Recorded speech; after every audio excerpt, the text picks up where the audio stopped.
Hello, my name's Joe. I go by the handle Scorn. I like to make YouTube videos on video gaming reviews and my opinions. And this is Tony. Hey, that's me. And we're going to be talking about the gaming industry and everything in between. So to start us off this week, I thought we'd talk about what games we played in 2015, what we thought was good, and what we thought was bad. So I'll let you kick off. With good games. Oh, you want me to kick off? Yep, I'm the host, and you're the secondary host, so you're kind of the guest this week. So you're going to kick off with your best. I games. feel like you're just the. You feel like you're the boss, and you're just giving me all the work here. Well, I'll go after you. I can steal some of your ideas. Oh, okay. Okay. Yeah. Well, I'm gonna go with a really obvious one for people like city builders. City Skylines. City Skylines. Now this is a game. What a great game! This is a game I have zero interest in. It's a city builder, one of the most boring genres in video gaming. I just don't understand. That's point and click, Joe. I really don't understand city builders because it's like you don't. Go on. Do you want to hear what I like? My mind behind it, what I like to enjoy, why the endorphins are released. I'll just quickly say what I don't understand. You can explain to me why it's good, right? Okay. So basically, you build a city, right? And then the entire game is trying to stop everyone fucking up and killing themselves. It's kind of like babysitting on a huge scale level, but at a certain point, the game doesn't really have an end. That's my main problem. I'm kind of more towards linear structures. Like, I'm quite a big MMO player, where it's like... You play multiplayer games. Yeah, but they have levels in them, and they have objectives. So you're... Okay. So explain to me what happens when you just run out of things to do. How long would you play the game? With City Skylines, that's not really an issue. There are actually objectives to reach. And I could definitely see myself stopping as soon as I reach all the objectives. Mm-hmm. But yeah, what I like about City Builders is you start off with nothing, get some land, and then you get to design it, how it runs, traffic, and it just slowly expands with all the challenges in between. Mm-hmm. But you say it's like babysitting. Yeah, well... Maybe less like babysitting the building phase, but then you get people. To me, so you're saying it's like grand designs. You're trying to build a house, but you've got a child to look after at the same time because things just keep fucking up. I think I would enjoy the building part, and then it would get to the upkeep part, and then I'd just give up, and I'd enjoy like destroying the city, and then I'd just quit. Okay, so the thing is, I build something. I look back and go, normally this is the traffic system, and go, is it working? Is it flowing nicely?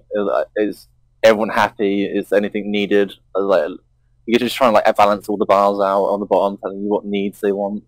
Right. You just lose hours just making sure everything's right and working. Doesn't that feel a bit tedious?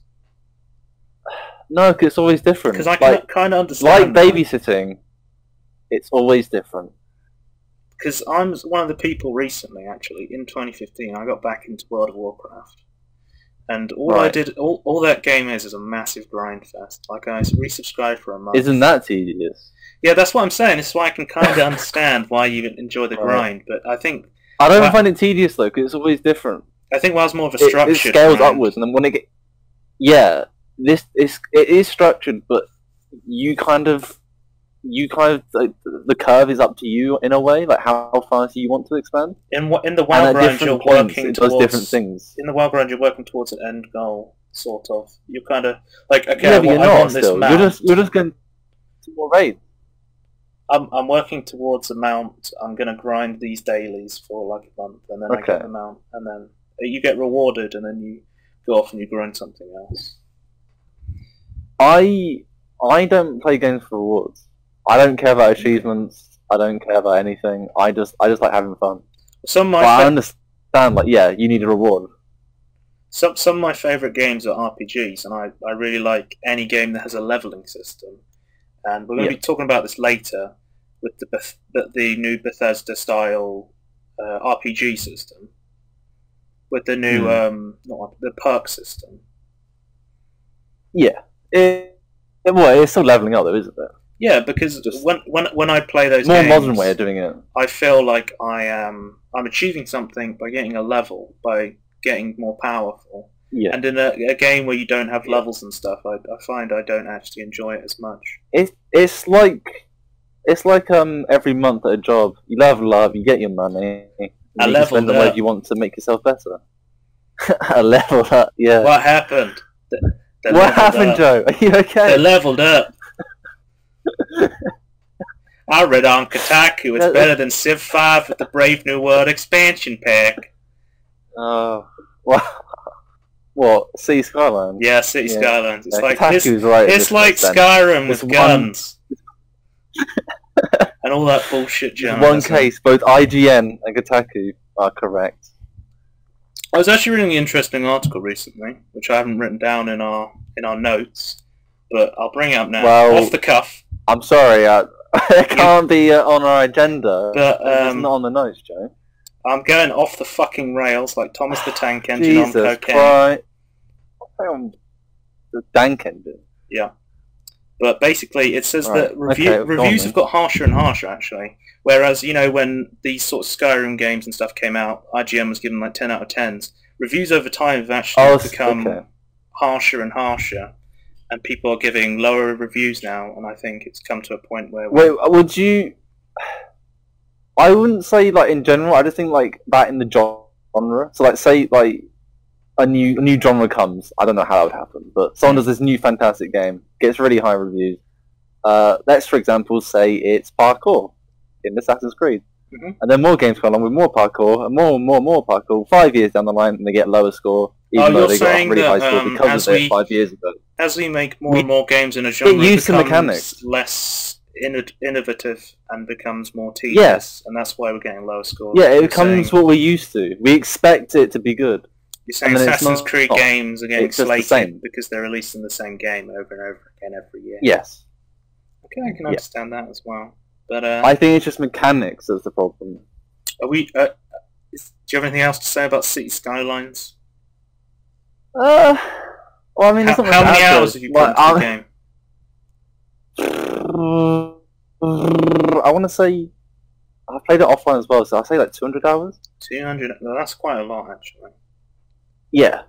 And so would you say that's your favourite game of 2015?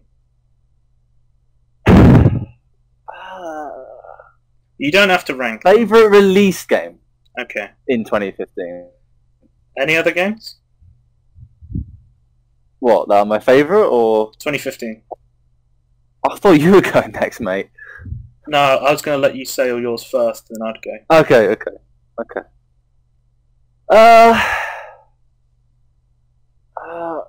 I'll go through release games first, I guess, because my last three aren't released. Okay, so these are early access that was released games? This year. Yeah, definitely, actually. Okay. All early access game, the last thing. My next one, though, is Kerbal Space Program. That used to be an early access game. Come out of it this year. It's been released. Version 1.0.0 was released this year. So I think actually, if I was going to say one of the games... Wasn't Hearthstone technically released this year? I know it... Was it? Yeah, because it was in beta for such a long time. I still swear it was released in like October 2014. Yeah. But it was... It had enough... Get your keyboard out then. Can you hear it click-clack again? It's just going to be quick. Okay, it's March 11th, 2014. Okay.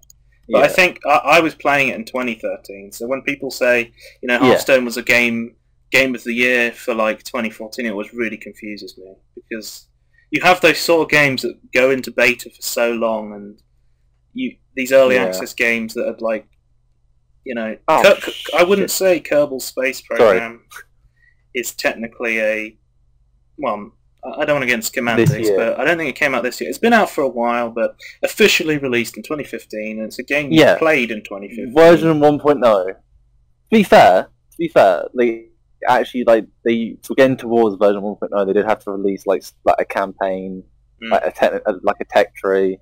and all the sort of things that you'd expect from a release game, so they could add more later.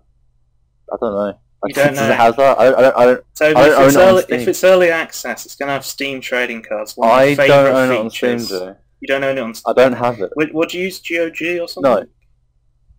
No, I just bought it from the store. Like, I've owned it for ages. Right? Pretty much. Okay. But remind me, there's actually another game that also came out this year in exactly the same scenario, and that was Prison Architect. I'm bringing them both Prison up, but it's very similar. Has one of the most surprisingly dark openings to any game ever. Yeah. It was very confusing to me. Well, yeah. The developers actually talked about that on their weird monthly podcast thing that they do. What did they say for people who haven't seen it? What did they say? What do you mean? Like, just a quick summary of what they said. People who haven't seen it. Well, they just talk about what the update is, but they always go off on a tangent, like you going off out on the rails. Oh, I start talking about something, and then it's completely something else. Yeah. Okay. So yeah, they just have update videos every month because they release an update every month. Then they have 3 years. Then they have one of the developers, and then they have like a publisher. I've seen one of these. So. They have the CEO and one of the main developers. Right. Yeah, I think Prison Architect's a very good game. I'm not a big fan of these building games where you construct. Yeah, it's not a building game. It's kinda.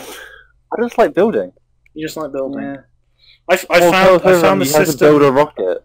The system for Prison Architect is very well made. I think it's one of the best actually early access games. I'm going to go out and say it's probably one of the best games in early access as well with Kerbal Space Program. Those are two of the best games to come out because I'm someone who bought into DayZ's hype early access, so I got a lot. Oh, did you? Yeah. I was told by all my friends, it's an early access. You were told by Brad. Well, we don't need to say names because nobody knows who Brad is, Toby. No, but, it's a code name. Don't worry. It's a code name. It's a code name. But basically, they said you need to buy it now. And I'm like, why? It's an early access. It's barely functional. It's like if you buy it now, cheaper price. And then when the game's finished, they have no promise of finishing ever. I'm going to name drop someone that everyone will know. Okay. Toll Biscuit really confused me when it comes to early access games. Right. His stance on it is don't invest into it or don't buy it. He's not. I think that's very fair. I don't understand though. He's telling me like, oh, be careful, don't buy into it. Don't think it's going to be great later. So I don't buy games if they're going to be great later. I buy games that I want to play now. I didn't buy Space Engineers because it's going to be good. I bought it because it was good. I didn't buy Kerbal because it's going to be good. I bought it because it was good at that time. I think that's generally good advice for early access games. Don't buy an early access game because it's going to be good. Buy an early access game because you can play what you're paying for right now. Yes. Support something good and help it evolve into something better. Yeah. Okay. I follow lots of early access games, but I don't tend to buy them until they've added stuff that looks good. What's your third early access game? I'm interested. Well, there's technically two more now because Just say them. Well, I haven't done anyone actually because both of them are out of early access. The three games that are technically early access games that aren't out yet are Space Engineers, Stonehearth, not confused with Hearthstone, and From the Depths. Stonehearth? Is that some sort of Chinese it's a city builder, but no, it's a village builder basically, like Banished. It's like a Minecraft Banished. Is what I'd explain that quickly. Anything you want to say about those games in particular that you enjoyed? Stonehearth, very early in early access at the moment, like early access, but already really good, and I really like the idea of it, and crashes all the time for me, but I'm sure they'll get rid of the bugs soon. I think you're someone who's more likely to put money into an early access game, whereas I'm someone who likes to find a game that's working before I put money into it. I've kickstarted Planetary Annihilation, Satellite Rain. I've kicked like 4 games at this point. Or didn't you kickstart Star Citizen or something? Or am I talking? No, I didn't actually kickstart. I sort of did. I missed the kickstarting, but I did put money into it afterwards because they were still accepting money. Okay. So I do own Star Citizen. So we can see a theme in the games you've played this year, enjoyed. Yeah. Early access building sims. Basically. Space building, yeah. So if you want to market to Tony, you're going to want. You need early access games with a tech tree. If you want to market them to me, put Steam trading cards on there. I love them. Partial controller support. That's one of my favourite features of early access games. Do you want to talk about partial controller support? Right. I don't really understand how you can call partial controller support allowing me to access the menu with the controller and then have the rest of the game not work with the controller. That's what a lot of these early access Unity flip cash grabs have written as their fucking early access partial controller support. It's a feature, Joe. I don't like getting burned by these asset flip games. So I like to try and stay away from early access as much as possible. Is it bad that I don't remember any of these asset flip? I think I have a filter. Like I look at it and go, "Yeah, that's an asset flip," and then just forget about it instantly. You don't remember Labyrinth Simulator? No, I don't remember the names. I remember when you say it, but I don't remember it. I could not have told you one off the top of my head until you said it. I think it's more if you play it, you definitely remember it. But if you watch like one of Jim's squirty plays of it, you might. There's so many. Yeah. But just. But I see that. But I look at the Steam store page. There we go. That's a mouthful, clearly. And I look at them and go, no. Ooh, that's a real game. Right. I just ignore the fake games, and I will call them fake games because they're not real games. Yeah. The thing I don't understand is if you're going to try and asset flip and make an awful game, doesn't it cost like $100 to upload a game onto Steam Greenlight? I thought so. I thought it was more. They stopped abuse by adding a entry fee, so you'd had to a really low entry fee. And they market these games at cheap prices to get as many people to buy them as possible. I don't think a lot of these. If you have a normal job, I don't. These asset flips. They can't be that profitable. No, they can't be. But I think people do somehow make money. Doesn't Digital Homicide somehow have made money from this? Speaking of Digital Homicide, didn't they make that awful racist Russian early access game that was kind of like a really shitty Hotline Miami 2? Was that them? Was it? Oh, it was them, was it? Well, speaking of that, one of my favourite games of 2015, Hotline Miami 2, fantastic. Thoroughly I haven't played it. I haven't played the first one. I played the first one, and it was fantastic. It looks fantastic. The second one looks even more fantastic, if not much. I wrote a short little Steam review for it. I basically, along the lines I said, it's kind of like a psychedelic LSD trip mixed with a Tarantino film. Yeah, that is definitely with insane difficulty and with addictive gameplay. Yeah. One shot and kill. It just happens so quickly, doesn't it? Like, you can plan it, but then when it actually happens, you actually have to be quick. Yeah, not what a lot of people realise is Hotline Miami is kind of a strategy game because of how easy it is to play. I always try and plan, even though I've never played it, but whenever I try and watch videos, I always try and plan, ooh, how would I go about doing this? Like, every time I see like a run, because it's top down, there's two ways to play it. There's the normal mode where you play it like a stealth game, where you try and take people out without alerting too many people. And then there's the super balls to the wall hard style, where you just try and shoot everyone without getting shot yourself. And with Hotline Miami 2, there's a lot more characters, so it allows for a lot more different play styles. So there's like, you can roll with one of the masks, or there's one where you can take an extra hit, and it allows for a lot more play styles with the extra characters. The mask from the first game I've highly improved in the second game. Yeah, I think it's an improved version of Miami. I don't know about the soundtrack. I still think Hotline Miami 1 soundtrack was absolutely fantastic.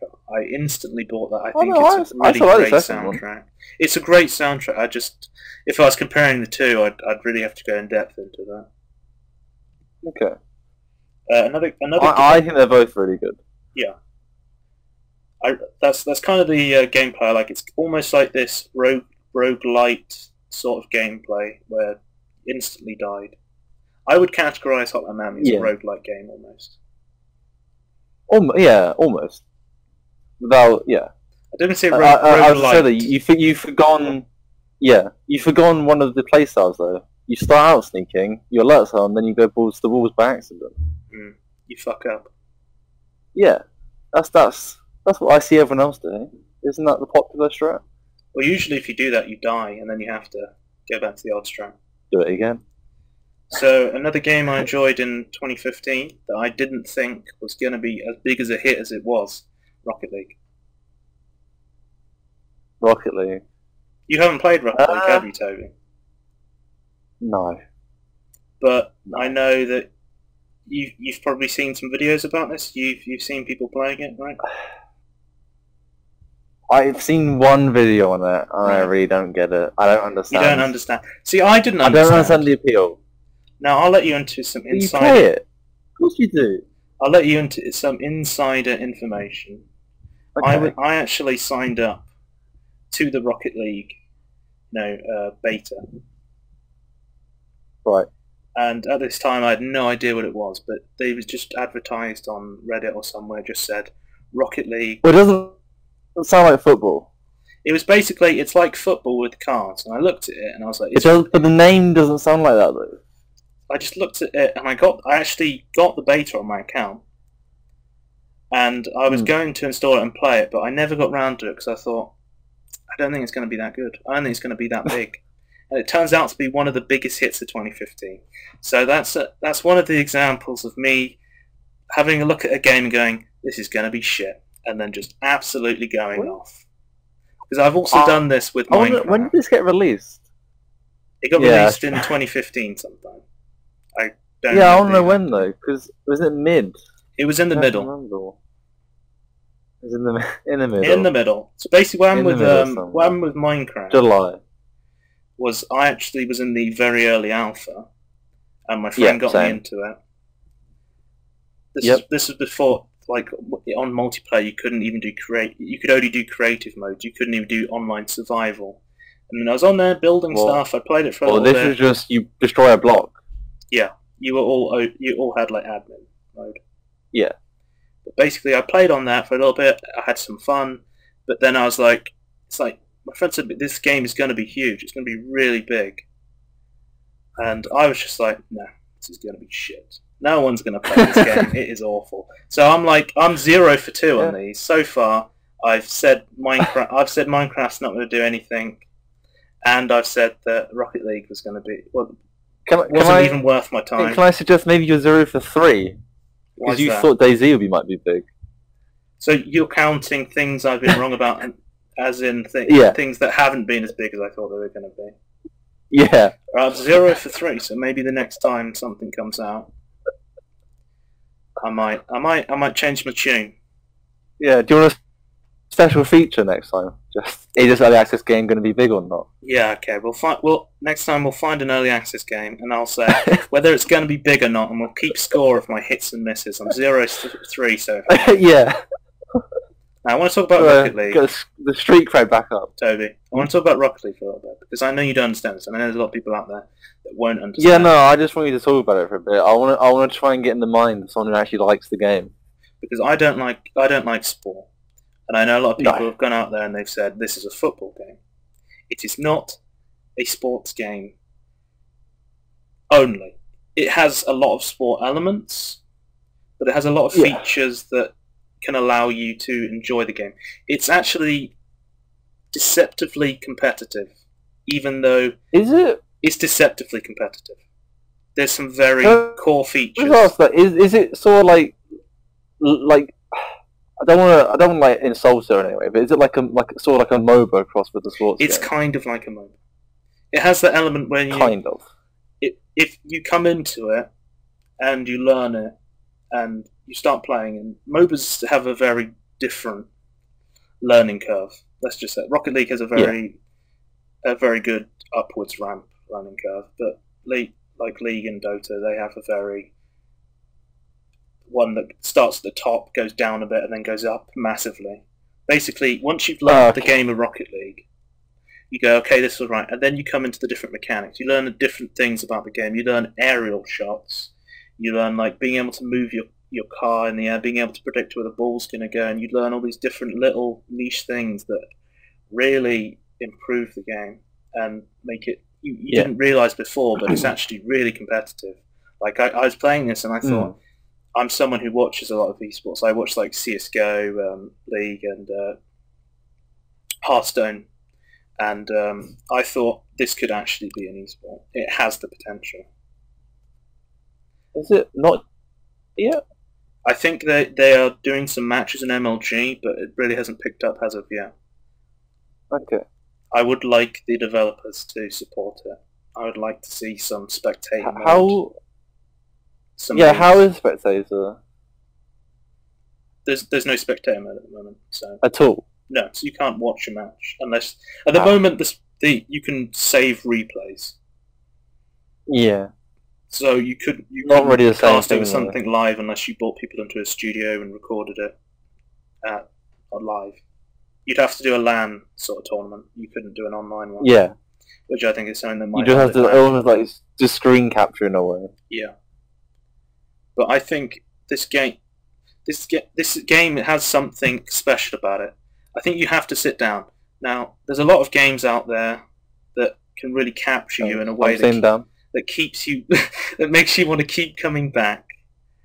Like a game you get addicted to. Like you'll sit down, you play League, and you'll play a match, and you'll hate it, but you'll keep coming back and back. And wow, you hate the grind, but you keep grinding, you keep going. It's fun. You keep going, and then you sit down in Rocket League, and you think for a couple of hours. You really don't understand what's going on, and you're not very good, but you just keep playing. It's really addictive. You can instantly queue up again, and you get into these really quick 5-minute games, and you just keep going over and over again. And you just realise, I've been playing this for like 5 hours, and I haven't realised. I just kept queuing up. It's got something really addictive to it. Yeah. For Rocket League, I understand. For League, I do not understand. The hatred... The toxicness, everything about it, I don't understand why you'd come back. It's just, I think it's a lot harder to get addicted to League because of the high skill curve. But the thing is, when I started playing, the game was brand new, so nobody else knew how to play. I think it's a lot harder to get into it now. But when I started playing, it was with a bunch of friends. None of us knew how to play. Nobody knew how to play. This is back in like 2011. When the game was still like fresh out of beta, and we just had a lot of fun playing together because we just had fun going around killing people basically together, kind of like a cult. We just like going around murdering people. That's what League is. It's a cult. You take a few hours out of your day to go online and kill people. It's like a cult. League of Legends is basically a cult. I would say that. Yeah, because you keep coming back, you keep murdering people. Much like a cult, there's also a lot of anger involved. A lot of murdering. Even when they claim there isn't any afterwards. But no, I enjoyed it. Next week's the Suicide Pact. Yeah. I have had many friends uninstall the game, and I have uninstalled it myself many times. It's impossible to put into words why I keep playing it. It's like alcohol. Don't drink it. It's an addiction. You can't like drinking it. Yeah. As an outsider to MOBAs, I don't understand. You don't understand. Now, I want to talk about another game. So I think if you haven't played Rocket League, 100% try it. Give it a try. I'm up for giving it a try. One of my friends, he wasn't sure about it. He got the game, and he was going to use the refund system. If you play less than 2 hours of a game on Steam, you can refund it, no problem. So if you want to try it for like an hour, and refund it, that's fine. What he found was he played it for more than 2 hours because he was having so much fun. He really enjoyed it. So I would even if you don't like sports, there's... How much is it? Like £15, £20? Yeah, something like that. It was on sale recently. If you got a spare. Or if it's on sale, 100% pick it up. 100%. Alright. One of my games. It's my wish list. It's my wish list. Very fun with friends. It supports one to 4 players, and there's a mutator mode. Can that be a Steam tag? What's the Steam tag? Can you make very fun with friends? We'll see about it, Tobe. Yeah. That should be a Steam tag. But yeah, the last game I want to talk about for the good games. I'm going to say it's a good game, but I want to talk about Fallout 4, Toby. And this will bring us on to our first. It's on my list. It's on my list. I was going to wait for you to say it. I wasn't going to say it until you said it. Now, I know you actually got it now. You didn't get it on release. Yeah, I didn't get it on release because I was getting it as a Christmas present. So I basically waited, and I've been playing it throughout Christmas, basically, when I've had time. Yeah. And I've enjoyed the game, but I know a lot of people were disappointed by it. Yeah. I enjoy the game. It has many flaws. I think it should be more like Fallout 3, but it's not. But it's still fun in its own regard. Before I played Fallout 4, I'd never played a Fallout game before. And when I saw the Fallout 4 trailer, I wanted to get into Fallout. I've always wanted to get into Fallout, but it's one of those games where you go, I really want to get into it, but you never get around to it because it's a big RPG and it's a lot of time to put into it. But when you have the time... Like The Witcher 1. The Witcher 1 has some of the worst controls ever designed in human history. I will never play that game again. It's fantastically written, has a beautiful story, but the designs were made by Hitler himself, back from the grave, and then he went on to moderate Twitch chat. I would argue that he came back from the grave and made it so you have to use a Ouija board to use it. It's that bad. But anyway, Toby, before we get derailed and talk about Witcher 1's awful control system that was okay back then, I've triggered you, haven't I? I'm sorry. I want to talk about Fallout 3.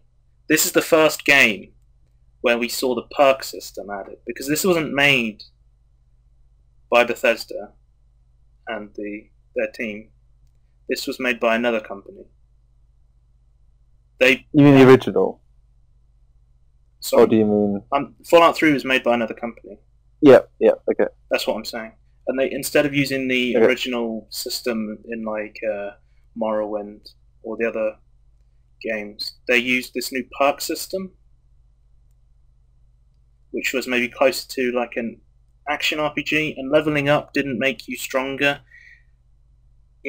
Getting perks made you stronger. They kind of started this trend. Well, yeah, it wasn't so bad. It gave you an option to be stronger. In Fallout 3, I think it was actually well designed. I think playing Fallout 3 and Fallout 4, I actually enjoyed Fallout 3 a lot more. I got the Game of the Year edition with all the DLC, and I've played through the entire... I played through the main Fallout 3. I've played through the Mothership Zeta or Zeta. I have no idea how to pronounce it. I played through the Operation Lookout so far, and it's been really fun, actually. I think I've enjoyed it more than Fallout 4 so far. I think this system is really good. And in Fallout 3, as opposed to Fallout 4, you don't just, when you level up, you don't select a perk from a tech tree. You also put points into skills. It's quite different, and they've evolved into this system of literally you need to take this perk so you don't die, rather than you need to take this perk because it's interesting, it lets you bend a rule in the game. Yeah, I agree. I think the way that Fallout 3 did it is much better. Mm-hmm. It's kind of like a hybrid of perks and skills, and that's what I really like. A lot of people were annoyed that by doing lock picking over and over again, you didn't get better at lock picking. By putting a point into a perk, you instantly became able to open the hardest locks. That's very annoying. That just seems like a really stupid system. I still enjoy the Fallout perk system, but I think there's some work to be done. Well, I don't think with Skyrim, like if you have to level up your lockpicking to be able to get those skills. You actually have to do lockpicking to do it. I don't know why you can't just do something like that. No, this is where we have the divide, because I'm more of a Fallout guy, and you're more of a Skyrim guy. Now, if I'll be honest with you, the only problem I have with Fallout is the theme and like the colour palettes used. I don't like Skyrim. I thought it was a bad game. I think the combat system just really needs some work. I mean, there's probably some mods out there that do it some justice, but I would essentially call Skyrim HD Minecraft. Oh no, yeah, effectively. Would you agree there? Yeah, the combat is probably arguably worse in some ways than Minecraft, and then better in other ways. But on the same time, I found the quests really tedious and repetitive. Yeah, all the quests are just go here, kill. Go into this dungeon, clear it out. Kill. The same enemy. We need to find this book. It's in this dungeon, full of enemies. Clear it out. Yeah. Well, you know what really cheesed me off though? What? It's the Bard quest line. I was really expecting to go to the Bard College and do some singing. No, collect a book from a cave. Sorry. You didn't even get to do a singing minigame, Ocarina of Style. Ocarina of Time style. Yeah. Well, even worse than that, Joe. You get the book back and they're like, oh no, this is the wrong book. We have to make it up now. So what? It's so annoying. I find that especially like Fallout 3, a lot of the fun quests that have a lot of funny writing in them are actually the side quests. I find that the main story in Bethesda games is really poorly written and is not that great. But then there's a lot of humour in the side quests. Especially, I found Fallout 3. There's some really funny quests, some really interesting quests. Would you say I found it got a lot worse in Fallout 4. Yeah. So, what was your question? Other than like from Fallout 3 to Fallout 4, then, like, other than the fact that the side quests are just worse than Fallout 3, would you also say there's more ways to complete a quest in Fallout 3 than in Fallout 4? Yeah, there's actually a karma system in Fallout 3. You can't talk your way around. Yeah. Charisma actually means something in Fallout 3. Yeah. One of my actual favourite quests is that you go into these sewer tunnels and you find this robot, and he's been programmed to think he's I think it's Thomas Jefferson, one of the American figures. It's something. Okay. He's not Thomas Jefferson. He's like one of the. He's been basically programmed to think he's inside the Revolution times, that sort of stuff. And you're trying to get the Bill of Rights or the Independence Scroll. I'm going to call it because I'm not American. Because basically, there's this ship that someone wants you to retrieve these American documents because the Enclave are like the old government. They want to restore all the American history and stuff, and long live the president, sort of thing. But basically, you go down there and you sign this robot, and he goes, "Stop! I can't let you take the bill of the Declaration of Independence." And if you have a high enough charisma, you can walk into there and just go, "I'm Thomas fucking Jefferson. This is my I'm taking this document." He goes, "I'm so sorry, sir. Please take the document. You're Thomas Jefferson. I'm so sorry." But if you don't have charisma, you can use your intelligence. You can reprogram the robot, or reprogram a robot with the.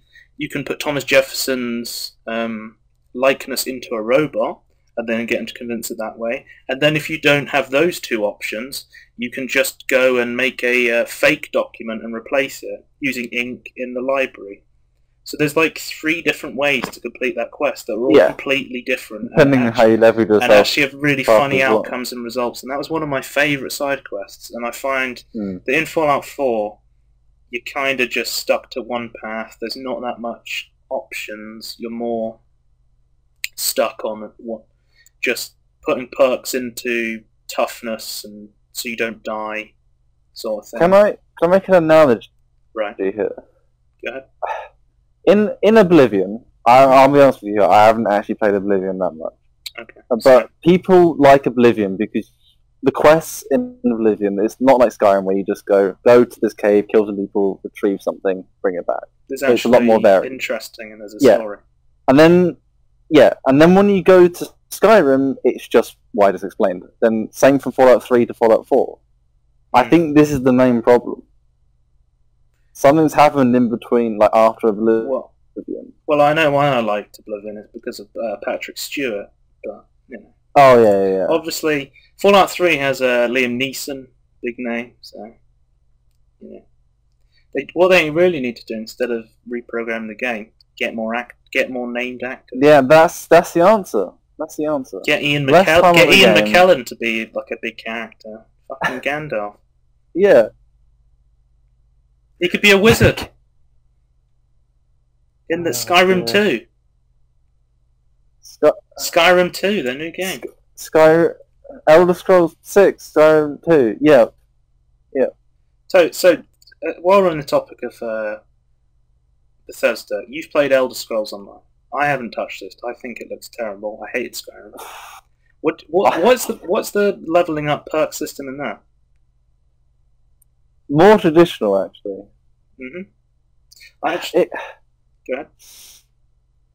You know how in WoW is that you can you can choose between 3 separate things if you get high enough level. Like you can put the perks into 3 different. You choose between three talents in WoW. Yes, at certain levels. That it does that because it gets rid of classes because Elder Scrolls has never had classes. Right. It's always been freeform. But do these achievements set you towards a class? Effectively, yes. Okay. But again, it's more varied than that because you can use any weapon and wear any armor, and it will change if you're slower or faster, more agile, more sneaky. Sort of thing. Yeah. Maybe closer. And that is actually amazing. More akin to a Dungeons and Dragons style sort of RPG. Can I just say also, there's a dodge button in Elder Scrolls Online, and I honestly think the combat system is better in Elder Scrolls Online than it is in Skyrim. Wow. I'm not saying it's a better game, I'm just saying the combat system is more in-depth. If it's more than left-click and right-click, Toby. Yeah, it's much more. You can block with dual wielding, you can have multiple spells on your hotbar. It just works better. So, how long have you played Elder Scrolls Online? How much have you played? Not too long. I want to say only like 6 hours, 7 hours at most. What is the story like? The only proper story I've really done, because side quests don't really count, as we know from MMOs. But the starting scene is actually fantastic. Like it's well voice acted, and it feels like Skyrim, just slightly lower fidelity, textures, and a wider field of view. So you've enjoyed your time in Elder Scrolls, because I know a lot of people have slated it. So far, well, I still think it's not a great game, but the fact is now buy it once, don't have to pay subscription fees, just like Guild Wars. There is actually, you can subscribe to it and you get free stuff, but you don't have to anymore. Right. I much prefer that business model with the pay once and then you're done, because I just feel like when you have a subscription, I either feel like I have to play the game, or I don't want to play it almost, because it's hard to explain. Like if you don't play it, you feel like you're wasting time. Yeah. It makes me not want to play the game because I feel like I'll be trapped once I start playing it, because otherwise it feels like a job. You don't want to play a game. It's like a job. But I think they really like this system because it creates this kind of mental cage where you're like, you have to keep playing, you have to keep playing. Oh, resubscribe, you have to keep playing, you have to keep playing. And WoW's been doing this for years. Yeah, I will never do that. I will never ever subscribe. Well, unfortunately, Toby, I've been brainwashed by World of Warcraft. I was a huge Warcraft 3 fan. I think it's one of the best RTSs of all time, and that's coming from someone who thinks RTSs are piles of wank. I hate that genre, but Warcraft 3 and maybe Age of Empires 2 are some of the best. You just don't like management, Joe. I just don't like it's annoying. It's tedious. My brain can't concentrate on more than one thing at once. I find it hard. That's why I like MOBAs. That's why in Warcraft 3 I went on to the custom games. I played Defense of the Ancients. I liked controlling one hero unit. That was really fun. You loved it. I loved it. And that's what I really enjoyed. Opposed to me, I'm not very good. I can't like min-max as one person, but I'm alright at know where everything is at one time. Game I actually want to talk about in relation to Fallout 4 is perk style. Have you played Wolfenstein: The New Order or the Old Blood? I think I own it. I don't think I've played it. I've played. It's fantastic, but the leveling up system in that is actually pretty good. I didn't actually see anything on the leveling up system. Well, it's more like if you use guns, if you use like pistols, you'll upgrade your pistol abilities, and if you use stealth, if you use explosives, you unlock perks for explosives, and they do it like that. I think Fallout could learn something from that, even though it's kind of a different genre, but it's definitely an FPS with RPG elements in it. Very light. That's almost what Skyrim does. I don't see why Fallout can't just copy that little part from Skyrim. I think if they made another Fallout game, or if they wanted someone wanted to mod it, you could have it so when you like used guns, you got more gun perks, or if you used laser rifles, you got more laser rifle perks unlocked. Yeah. What they did in Fallout 3 is they had it so you put points into each individual skill, like medicine, laser rifles, and until you had that many points in that skill, you couldn't use certain perks. Some of them are locked off to you. Yeah. And I think using that to change your playstyle based on what you want to do would be better than what it is in Fallout 4 when you have to change your playstyle based on what you have. Yeah, would you say it's like Fallout 4 you're just given like an A4 sheet of paper and like just tick wherever you want. You take these perks. You need these perks. This is it's not even min-maxing. It's like you need this perk. You need this perk. When you get to this level, you can have some tiny choice, but then you need this one, this one, this one. You should go down this tree. You should put points here. It just doesn't feel like they're giving you the opportunity to choose how you want to play the game. The choice is pick these perks. Need more ammo. Yeah. That's your choice. I always have, you need more ammo. I don't want to die in water. I want more health. Yeah. Those are my first three all the time. It's like, no, guys. You don't have to pick these perks. You can have a shittier game experience. You can choose the wrong ones. Like it's an option. That should not be the ultimatum. It should not be shittier perks or, you're not choosing the right perks. You shouldn't feel like. Yeah, I think a structure opposed to just like an open sheet and go, you just need charisma level 7 for this. It should be more structured as it was in Fallout 3. Do you think it should be closer to the? Do you have a set system you should be close to Skyrim, or do you want maybe something like Elder Scrolls Online, or what sort of system would you like?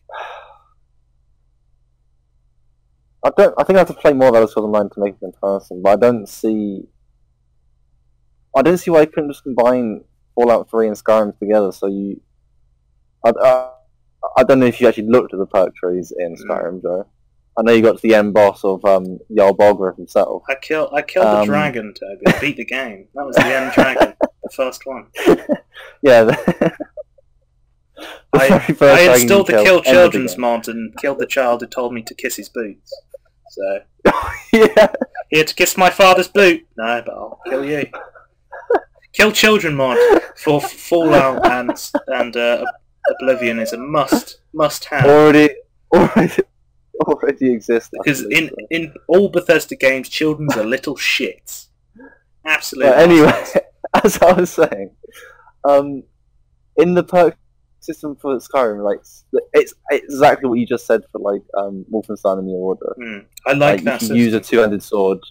You use a two-handed sword to upgrade your two-handed sword level, and then but you can then put perks into each individual thing. But for some perks, you need a certain level of that thing. I would like leveling up to make you feel more powerful. And I would like doing actions to make it feel like the more you do the action, the more points you get into that. I feel like that's. I just think Skyrim's like the perfect way of doing it. I feel like Skyrim's may have a good system, but a very flawed story and gameplay. I think if they take good elements from each game, they can really improve their overall product. I think Absolutely. At the moment, it's justified if people don't want to buy a Bethesda RPG. What I recommend... Brilliant RPGs out there like The Witcher. Witcher 3. Well, I think what I would recommend is take stuff from Oblivion, take stuff away from Fallout 3, take stuff away from Skyrim, and take stuff away from Fallout 4. Are we taking Patrick Stewart from Oblivion? Yeah, we're taking more stars. Yeah. Yep, more stars from Oblivion. No. More celebrities. Definitely a strong Emperor type character. Right? That really enthralls you. Yeah. Like, I don't care about anyone on the main story in Skyrim. I don't care. Jarl Balgruuf's the only one. He doesn't even stay with you.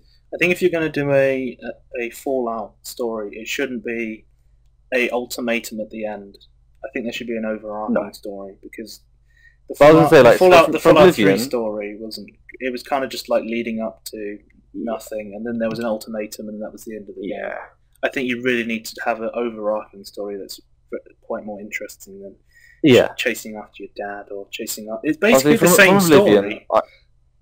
It's just switched around where you're chasing after your dad, and then in Fallout 4 you're chasing after your son. Yeah, it's not the greatest story in the planet, is it? It's not deep. I think they should just go away from this sense that they need to give you this compelling thing to chase after. We shouldn't come out of the vault and go, right, let's go find our dad.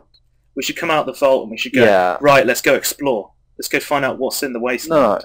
Because the problem to be fair, that's not what happens. You go, right, I need to find my kid. Hang on. Sanctuary needs a bit of a clean up. Yeah. Give me a minute. What I was going to say is Bethesda is really good at making vast open worlds. One of the best publishers and developers out there, and making vast open worlds. Now you just need to put stuff in them. Because Fallout 4 felt really empty. I enjoyed the game, but there was just like swamps everywhere. In I think was it Detroit it was set in? I can't actually remember now. Yeah. Was it Detroit? 3 was Washington. God. New Vegas was, of course, Nevada. I think it was Detroit. I'll correct it at some point if I'm wrong. What do you mean you're going to correct it? Next podcast, I'll be like, right, I need a list of apologies for things I've said. I'm sorry what I said. I'll just edit over the. I'm sorry what I said about. I think it's based in Florida. Yeah. Turns out it was actually on the moon. I think if we get a Fallout, I think if we get a Fallout 4 Game of the Year edition, we may change our tune. I feel like Bethesda releases a pretty kind of unfinished game, and then they fix it with DLC and stuff. I'll be honest with you, I really do like DLCs from Bethesda. They are amazing. I think if you want to get into Bethesda RPG, you should probably just wait to the Game of the Year edition, like I did with Fallout 3. I really enjoyed the game. If you're underwhelmed by the main game, definitely. But in the DLCs, they add important features and they change things that need to be changed. Yeah. What do you want to say? Can I go to my pulling certain stuff from certain games thing? Okay, yeah, sure. Build your own RPG. I was say here we go. I think Oblivion, right? A good protagonist that's not you right from the start. Like, just getting me interested. Like, don't necessarily have it. Like, I'm just a bit annoyed from Fallout 4. Like, I feel like I've been invested. Like, I've been faked into being invested because they've taken my son. Mm-hmm. Like, I feel like I haven't done anything to do that. You feel like the main storyline's been forced upon you. Yeah. It's like, it's a vast open world, you can do whatever you want, but you need to find your son. Because they even set this up before the game starts. I don't want that. They have you wake up in this rural 1950s, like, lovely house with your wife and your son. It's like, oh, this is lovely. I love my son. I'd be shocked if anyone were to steal him while I was in cryogenic freezing. Oh, my second half as well. I hope they don't die. Yeah. But yeah, don't do that. Do what Oblivion does instead. Like, I really cared about Oblivion. I didn't play it enough to know what happened, like for myself, my own playthrough. But I did actually care what was going to happen. Then from Skyrim, I think the perk systems are great. I think it's a good mix of passives. You have to be able to upgrade your certain skill. Don't take the Skyrim's UI. It's awful. Ugh, no. That can get lost. And then from Fallout 3, like the way you go about different missions, like ways you can get around stuff, different ways to talk your way out of things, different ways to complete missions, not just go here, kill something, come back. Yeah.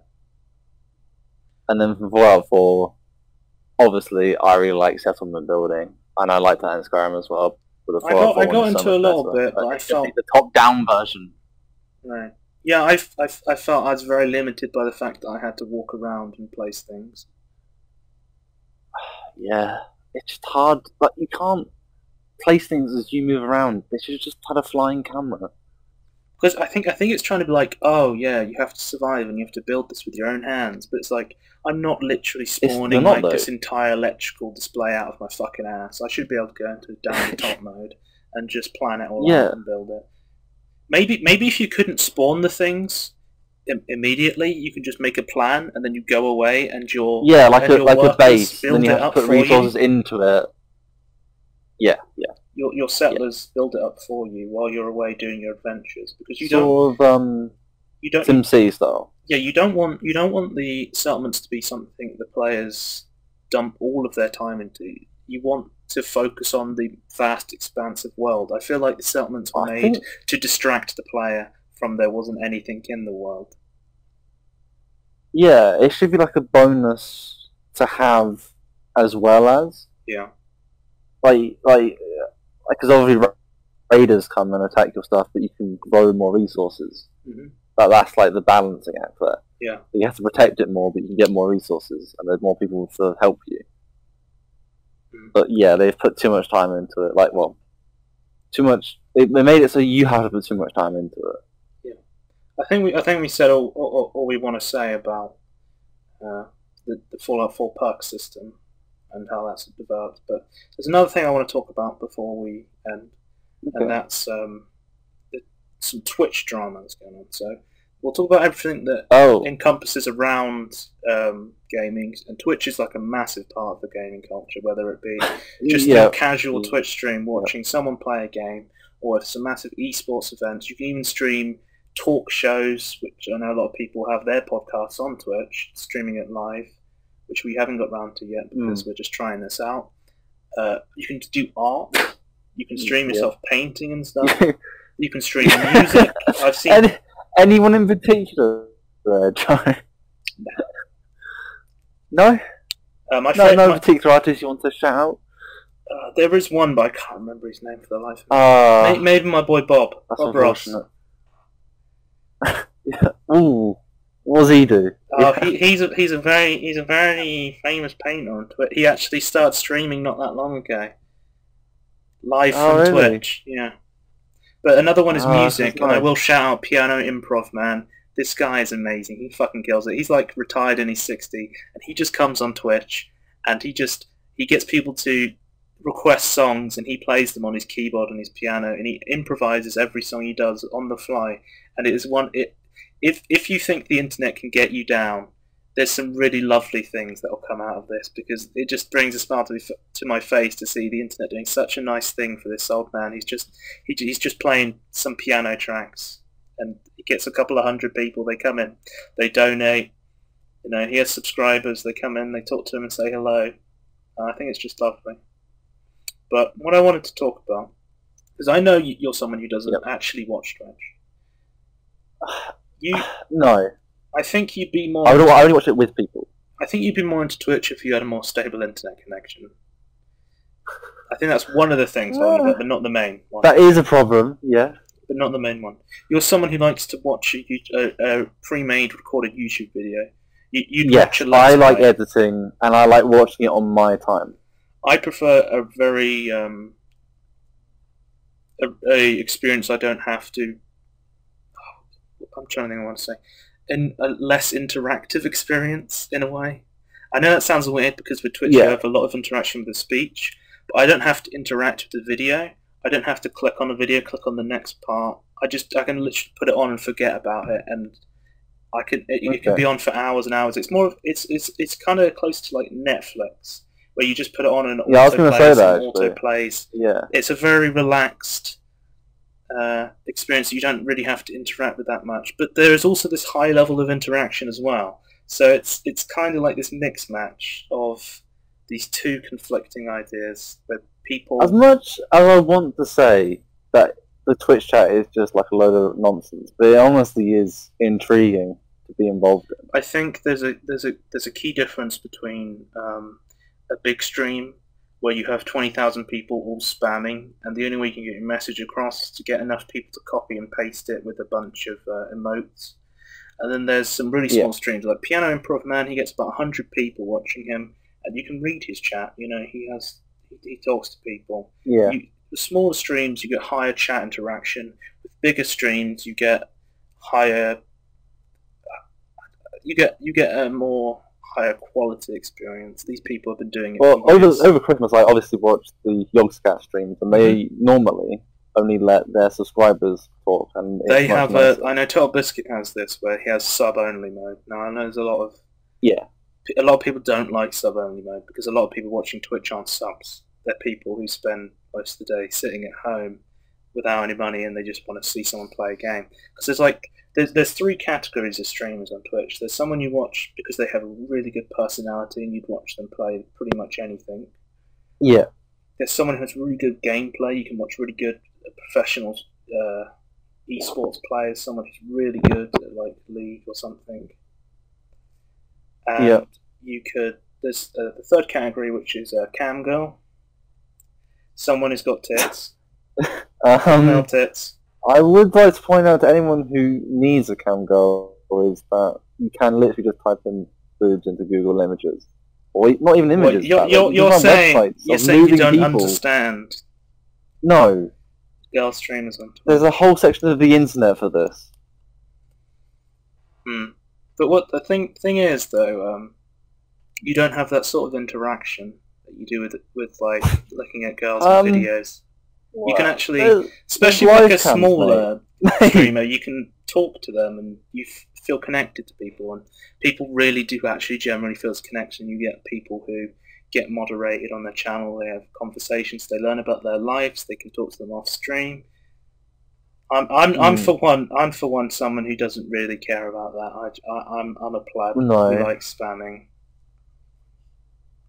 But I was gonna say like the Ozcast release at least once a night, I kind of release the plebs at some point. Unleash the plebs. Yeah, they actually say that.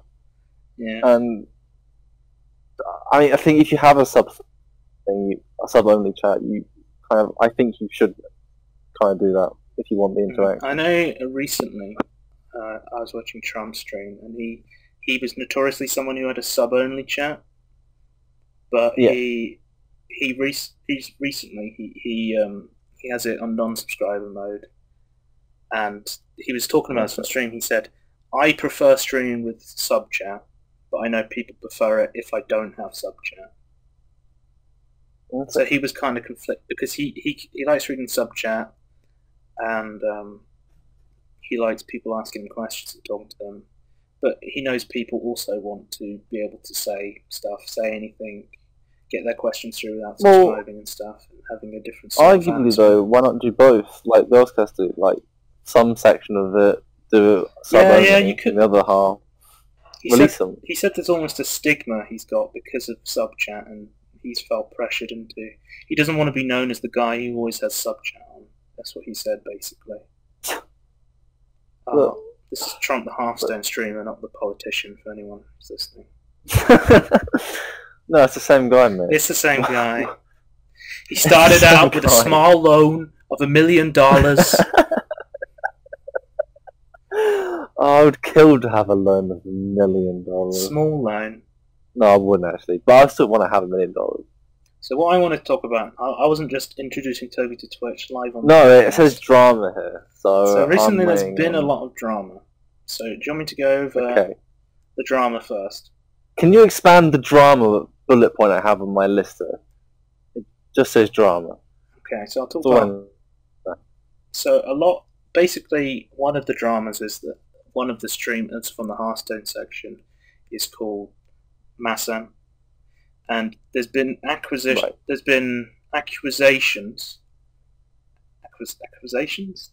I'm going to go with that. Accusations that he's using view botting. So if you don't know what view botting is, basically you create a bunch of alt accounts and you get them to watch your stream to simulate viewers.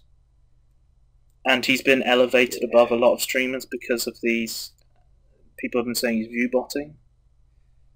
And basically there's been a lot of drama around that recently. And someone called him out, Rekful. What's his name? And basically what happened was he got spam reported after. He doesn't know if this is connected because he talked about against the viewbots, but someone who was viewbotting the stream and was annoyed by that, they could have mass reported him, and he got mass reported for not streaming enough game content. Now this is a rule on Twitch. I think it's about 1/4 of your stream or something like that has to be gameplay. But I know a lot of people don't watch the Twitch streams for the gameplay.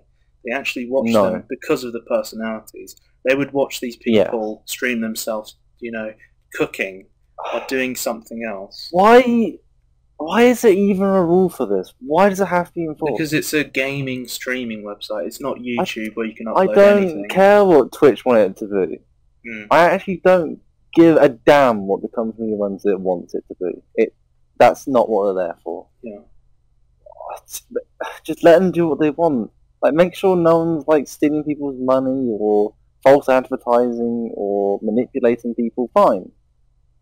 I don't know if you know, but over December, the Ozcast got in trouble because they're asking people to donate for taking shots, and you're not allowed to do that on Twitch.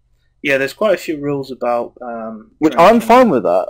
I think it's a bit strict, but I'm still fine with that. But the gaming portion of it, you have to stream games for a quarter of it, seems a bit... Why?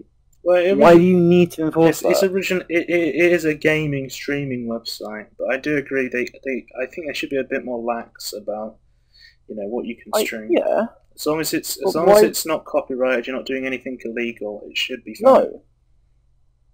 But I admit, yes, it's a gaming streaming site, right? But why does it need to stay like that? I don't understand. I think they could what's their agenda here? Expand their viewers. Say somebody... Okay, I was talking about Rekful. I know a lot of people like to watch Rekful, and he streams Hearthstone. It's one of the games he really enjoys. He plays it over and over again. He likes streaming it. But I know a lot of people who watch him don't like Hearthstone. They don't watch him because he's streaming Hearthstone. They watch him because they like him, they like his personality, they like what he says. He's kind of a no-nonsense guy. He says what he feels. Didn't you give an example? You gave an example to me, is wouldn't you watch Sips? Oh yes, basically, I said to Toby to explain what's happening on Twitch. He watched a lot of YouTube videos. He likes Sips as a fantastic YouTube streamer. Yeah. I don't like a lot of YouTube guys because I think I'm not a big fan of Let's Plays, but there are some really good guys on there. I think Sips is one of the good ones. But basically, you watch him play video games. You watch him playing Worms and whatnot, and Minecraft mod packs. But I could watch him do anything. If Sips uploaded a video where he's doing some ironing, you'd watch that. It'd be funny. He's a funny guy. Yeah, I would watch a stream do that as well. You would watch him streaming himself doing the ironing. And I've watched his streams. He actually streams a bit of Hearthstone and stuff. They're quite funny. Yeah. But he interacts with the chat as well. Well, he has a system in his chat. I don't know if you know this, but you can, every time you speak, you earn dicks. So you collect dicks, and you can spend your dicks. They're like dicks are his point system in Twitch. I didn't realise. You didn't know this? No. I don't know if you know this, but I actually tend to turn Twitch chat off by myself. I always read Twitch chat. I think it's hilarious, all the copy pastas and stuff, but yeah. Fair enough. No, that's fair enough. But basically, people like Ripple recently have been like, oh guys, I really want to stream this, but I can't. I'm not allowed. I have to be really careful. I'm on my last strike. Like he was getting in. Two streamers, Soda Poppin and Mitch Jones, were having an argument on stream. They were playing their games. People were interested. People love drama on Twitch. I love drama too. You know, you sit there and eat your popcorn. One Mitch Jones had said that Soda Poppin's girlfriend was Voldemort. People thought it was really funny. And basically, one of the admins came in and said, "Guys, come on, stop this." And they shut their streams down. Like, it isn't about the games anymore, guys. You need to sort this out off stream. Yeah, but arguably it never was. Arguably, people only tuned in to watch them fight, but they weren't allowed to because then people weren't focusing on the gameplay. Because someone like Mitch Jones, he's a WoW streamer. He logs into WoW and he just runs around. He runs around WoW, and that's how he gets around the system of having to stream a game. I think he could literally put his webcam on and talk to the Twitch chat for about a couple of hours. People would absolutely love it. They'd love his personality. Again, I don't understand this obligation they want. I don't understand Twitch's agenda here. I think they should be more lax on the content rules. I think Twitch is a place to watch personalities more now. It wasn't I think it was gameplay. I find it funny they honestly think it's the game. I think it was gameplay in the past, but I think people are popular enough personalities that we can watch someone's channel because we like them. But was it though? Was it gameplay? It was, or was it the beginning because created by this person? No one was an established. No one was an established. Yeah, no, I give you that. I know what you're getting at. You're saying the game is created by them. Their personality adds something to the game, making it their own content. Yeah, basically. That's what sells, not the game. But I do think they should be more lax on Twitch and allow more because they've added these categories. They've added you can stream music, you can stream art, you can stream talk shows. Why can't you stream something else? Yeah. I mean, I don't know why they recently started TwitchCon this year, and they had a bunch of people come. They all wanted to meet these streamers because they'd seen them on Twitch. They'd like them. They wanted to meet them. They wanted to hang out with them, and that's they seen the numbers at TwitchCon. They should understand this is what people want. Yeah. They should lax the rules. Before we end it there, because we're coming to the end. But I just wanted to talk about one last piece of drama on Twitch. There's another one. There's a guy called Keemstar. I don't know if you know him, Tony. But I don't really know him, to be honest. I've never watched his stuff. No. It's not very good. I don't know at all. I think it's Keemstar, but basically he has this thing called Drama Alert where he puts up videos on Twitter, I believe. And basically he talks about all this drama on Twitch or the news and stuff, and what happened was there was a RuneScape streamer called Tony, funnily enough, who was a 62-year-old man. He just wanted to stream RuneScape. He wanted to build a community, just want to interact. I think he's retired as well as piano guy. He's an old guy, just wants to stream and have a bit of fun, which is always nice to see.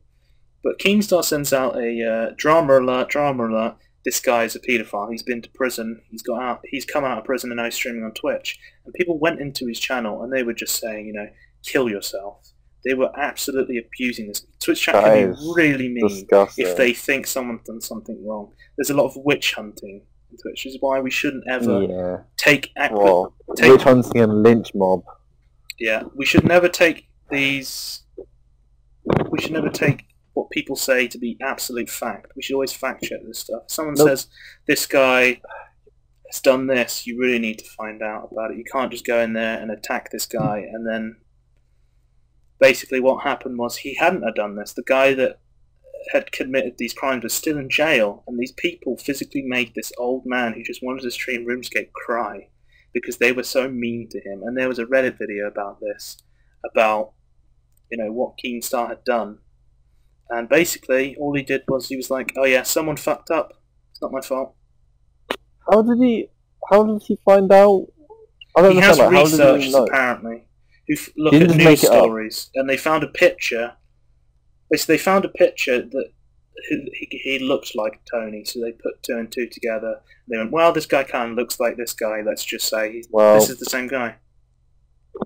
I think what they did is they put a triangle and a triangle together to get a square. Yeah. And in fact, you get a rhombus. But I know Total Biscuit has talked about this guy Keemstar. I know Keemstar has actually they've actually fought a lot, and Keemstar's been like to Total Biscuit. He said, I'm happy that you're dying of cancer and stuff. He's actually he's actually gone out of his way to be like one of the most obtuse, abusive fucking dickheads on the internet, and that's a really hard award to get. Why he wants somebody dead, but not for disagreeing. Last time I checked, though, Tobias hasn't killed anyone like in real life. But basically, you know, he kind of ruined this guy's life almost, because once you say someone's done something, it sticks. You know, people are always going to know the accusations that he made.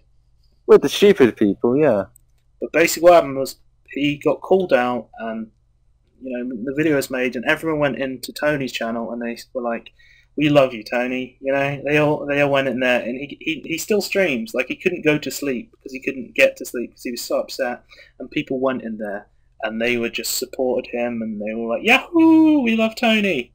And yeah, Keemstar kind of on the sly said, "I fucked up." You know, on the sly, didn't really admit to anything, but yeah, that's another sort of thing that happens. At least he has some sort of conscience. Yeah. Well, I don't. No, but he didn't even admit to it. He just said. I know, but at least he said it on the sly, though. I know. Yeah, I know, but he said it on. He said it on the sly because he got. No, he said it on the sly because he got called out. If he hadn't got called out, he would have just continued on. I 100% believe. Well, it sounds to me that he's an empathyless sociopath. No, I think that's it for Twitch, and I think we're coming with one last thing before we end the stream. Well, I'm just gonna do a quick quiz. I would like to start doing this every week. Quick quiz. I'm going to ask Toby what he thinks the #1 game on Metacritic is. Oh my god. Because as we know, Metacritic is a great way to analyse your games. And when IGN gives it 10 out of 10, it pulls it all the way up. So let's find what this arbitrary rating system thinks is the best game on the PC at the moment. Could you hazard a guess?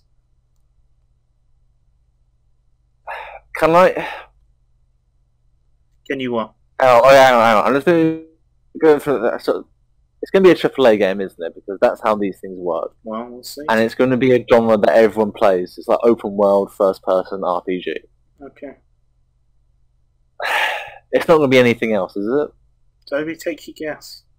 Am I on the right lines, though? 10 seconds. Give me 10 seconds, Toby. I don't know. 9. The best game ever. No. This is the one on the top game on Metacritic at the moment. Yeah, so the best game ever at the moment. Yeah, according to Metacritic, best game. What do you think? If I remember correctly, GTA 5 was 97 on most platforms. Okay. Well, on the next-gen platforms. Yeah, when we last looked at Metacritic, we found that GTA was a really popular game. But actually, the most popular game on PC at the moment is Nuclear Throne, timed with Pony Island. Oh. What? Nuclear Throne is a roguelite game when you go through a post-apocalyptic world and you shoot people. Pony Island is a really confusing game. I've seen this streamed, and I think it's actually a good game. It's disguised as an arcade game where you literally are a pony that you basically just it's a pony platformer, but actually you have to go. It's like an evil computer GLaDOS sort of thing, where a computer takes over and you have to edit the settings and try and beat this AI and edit the game, and it becomes really difficult. Oh, that's actually pretty cool then. It becomes really difficult, this game, and it's got a lot of twists and turns in the story, and I would actually recommend that. So, well done, Metacritic. I mean, they sound like on getting yeah, they sound like a good great game games. is one of Like the top. Nuclear Throne, I saw. Yeah. Yeah. But Hearthstone League of Explorers expansion is actually up there. Okay, I didn't expect an expansion for Hearthstone to be up there, but I do think League of Explorers was really well made. Talking about Hearthstone expansions, my favourite personally is Rhinoceros. I think there's a lot of wings, it's a lot of fun, great cards, really well designed. But I think League of Explorers in terms of gameplay is really good. I think most people like Rhinoceros. Yeah, but it's the first expansion. It had some good cards. It was fun. It's one of those. It's one of those Warcraft places that's really It's really iconic. You know, Naxxramas, Kel'Thuzad. Yeah, it definitely is. You know, the Undead Citadel. League of Explorers is kind of more like a Hearthstone's own canon. They've kind of created characters for Hearthstone. It's kind of got the Harrison Jones vibe, which is a very funny character from Blizzard because it's a mix of Harrison Ford and Indiana Jones, who's like this tomb diver, this tomb raider, I should say maybe.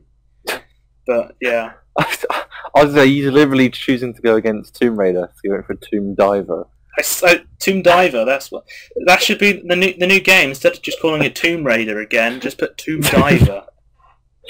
Revenge of Lara. Or you have Tomb Delver, Tomb Diver, Tomb Crypt.